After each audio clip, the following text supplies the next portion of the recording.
사랑하는 시흥동산교회 성도 여러분, 좋은 아침입니다. 주님 주신 이 하루가 예배의 삶이 되고 아름다운 향기가 나는 삶이 되어서 하나님께 영광된 하루가 되길 축복합니다. 여러분, 우리는 어쩌면 매일같이 반복되는 하루, 매일 반복되는 루틴을 살아가고 있는 듯하죠. 그래서 이런 삶에 무슨 즐거움이 있나, 좀 지겹다 하는 느낌을 가질 때도 있을 것입니다. 매일 반복되기 때문에 지겹게 느껴지는 것은 당연한 것인가? 저는 유퀴즈라는 예능 프로를 굉장히 좋아합니다. 본방사수에 가면서 챙겨볼 수는 없겠지만 가끔 이렇게 짤로 나오는 것을 보게 되는데요. 그 프로에는 각기 다른 직업을 가진 사람들 삶 속에서 많은 인사이트를 얻을 수가 있습니다. 몇 해 전에 나의 하루는 4시 30분에 시작된다 라는 책을 쓴 김유진 님이 출연을 했습니다. 그분이 미국 유학 시절에 매일 새벽 일어나기 힘든 일상을 반복하면서 그 힘든 시간들을 이겨냈고 결국 미국 2개 주의 변호사 시험에 합격했다고 합니다. 늘 그렇게 반복되는 삶이 지겹지 않은가라는 질문에 그녀는 이렇게 말을 했습니다. 나는 그런 삶이 너무 감사하고 즐겁습니다. 내가 특별하면 평범한 하루가 좋고 또 평범하다면 특별한 하루를 살기 원하기 때문입니다. 이렇게 이야기를 했어요. 그 말은 내 자신 스스로를 특별하게 여기고 소중하게 여긴다면 평범한 하루를 살아도 그것이 너무 감사하고 좋게 여겨진다는 거예요. 하지만 스스로에 대해서 소중히 여기지 않고 스스로를 특별하게 여기지 않는다면 항상 뭔가 화려하고 특별한 일이 벌어지기만을 바라며 살게 된다는 것이죠. 결국 문제는 내 자신을 얼마나 소중히 여기며 내게 주어진 시간을 얼마나 소중히 여기며 살아가는가라는 것입니다. 사랑하는 성도 여러분, 오늘 하루가 막 특별한 일이 많아서 특별해지는 것이 아니라 여러분들 한 분 한 분이 하나님 안에서 소중하고 사랑받는 존재이기 때문에 오늘 여러분들의 하루는 정말 소중하고 스페셜한 하루가 되는 것입니다. 오늘 저와 여러분들에게 주어진 이 하루를 소중히 여기며 보내게 되기를 축복합니다. 자, 그럼 오늘 2022년 1월 26일 수요일 시동을 위한 메시지 지금 시작합니다. 오늘 우리에게 주시는 하나님의 말씀은 요한복음 7장 37절부터 52절의 말씀입니다. 요한복음 7장 37절에서 52절의 말씀. 지난 며칠간 예수님이 초막절 기간 동안 예루살렘 성전에서 사람들을 가르치면서 생겼던 일을 나눴죠. 그리고 오늘 그 초막절 기간의 마지막 날 이야기입니다. 예수님이 군중들을 향해서 또 한 번 외쳐 말씀하십니다. 누구든지 목마르거든 내게로 와서 마시라. 나를 믿는 자는 성경의 이름과 같이 그 배에서 생수의 강이 흘러나오리라. 성경의 이름과 같이, 성경에서 일러 말씀하신 것 같이 그 배에서 생수의 강이 흘러나올 것이다. 이것은 우리가 며칠 전 신년 부흥회 때 전해 들은 에스겔서의 성전 문지방에서 생수가 흐르는 기록을 말씀하고 있는 것이죠. 그 생수의 강이 흐른다는 것은 무엇을 의미하는가? 친절하게도 39절에 설명이 나오죠. 이는 그를 믿는 자들이 받을 성령을 가리켜 말씀하신 것이라. 예수님을 믿는 모든 심령에는 성령이 임할 텐데 성령 충만함이 임하는 곳에는 생명이 살아나는 역사, 열매가 맺히는 역사가 일어날 것입니다. 매일같이 반복되는 일상을 살고 또 고단한 인생이지만 감사와 기쁨이 넘칠 수 있는 것은 우리 안에 생수의 강같이 흐르는 성령 충만함 때문입니다. 성령이 우리에게 임하는 순간 우리는 그냥 평범한 인생이 아닌 아주 특별한 인생, 주의 자녀되고 천국 백성으로 사는 인생이 되기 때문이죠. 예수님의 복음을 전해 들은 군중들은 두 부류로 나뉘었습니다. 한쪽은 예수님을 참 선지자로 믿으며 메시아로 인정하는 부류이고 또 다른 쪽은 갈릴리 총구석에서 무슨 메시아가 나오겠냐? 성경에는 베들레헴에서 난다고 하지 않았냐? 하면서 예수님을 부인하던 부류였습니다.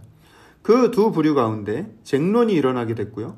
또 그 중에는 예수님을 잡고자 하는 사람도 있었습니다. 하지만 손을 대는 자는 아무도 없었다 기록하고 있죠. 왜냐하면 많은 사람들이 이미 예수님을 믿는 쪽으로 돌아섰기 때문이기도 하고요. 또 영적인 눈으로 본다면 아직 하나님의 때가 이르지 않았기 때문입니다. 바리새인들과 대제사장들이 부리던 사람들이 있었는데 그들이 예수님을 잡아오지 못한 것을 보면서 말을 하죠. 왜 잡아오지 않고 빈손으로 왔냐? 하고 묻는 거예요. 그러자 그들이 대답하죠. 그분처럼 말하는 사람은 지금까지 보질 못했습니다. 매야?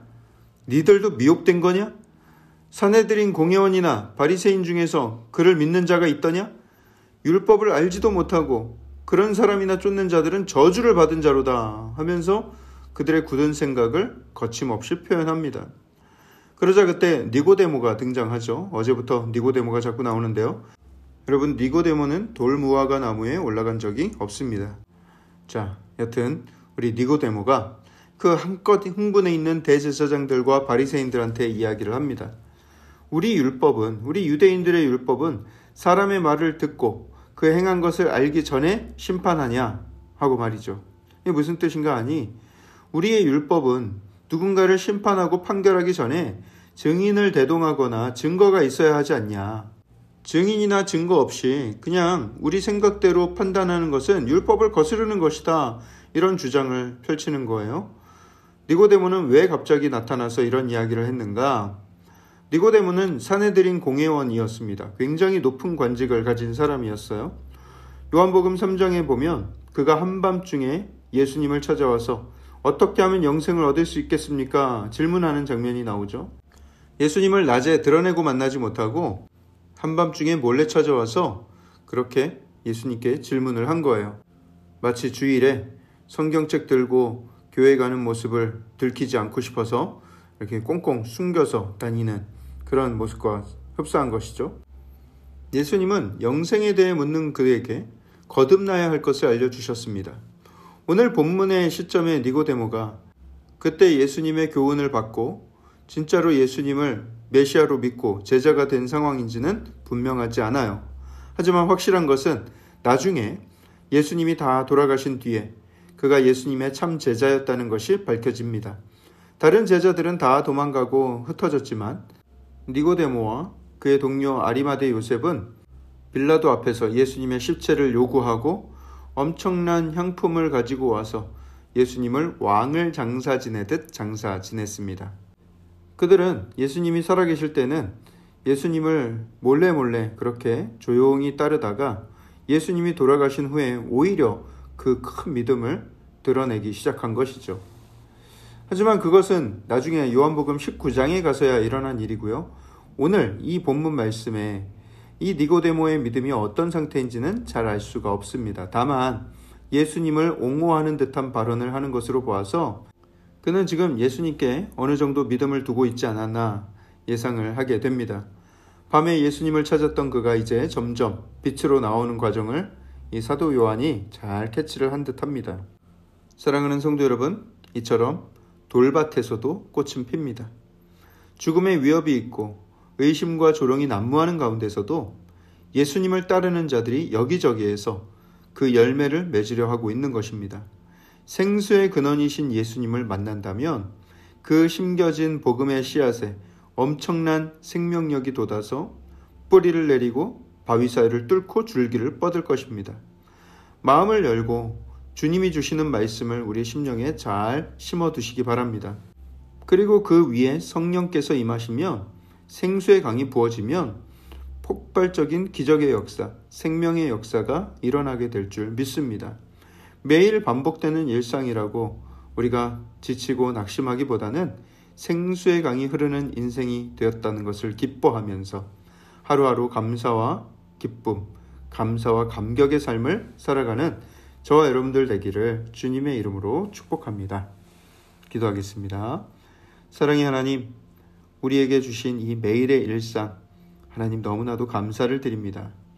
특별할 거 없어 보이지만 하나님 우리를 특별하게 만드셨기 때문에 우리의 일상이 매일같이 행복하고 특별한 줄 믿습니다. 주님께서 주시는 그 놀라운 은혜와 사랑이 우리 안에 있음을 기억하고 주님과 동행하며 오늘도 특별한 하루를 살아갈 수 있도록 주님 역사하여 주시옵소서. 하나님께서 함께 하심에 감사드리며 살아계신 예수 그리스도 이름으로 기도합니다. 아멘.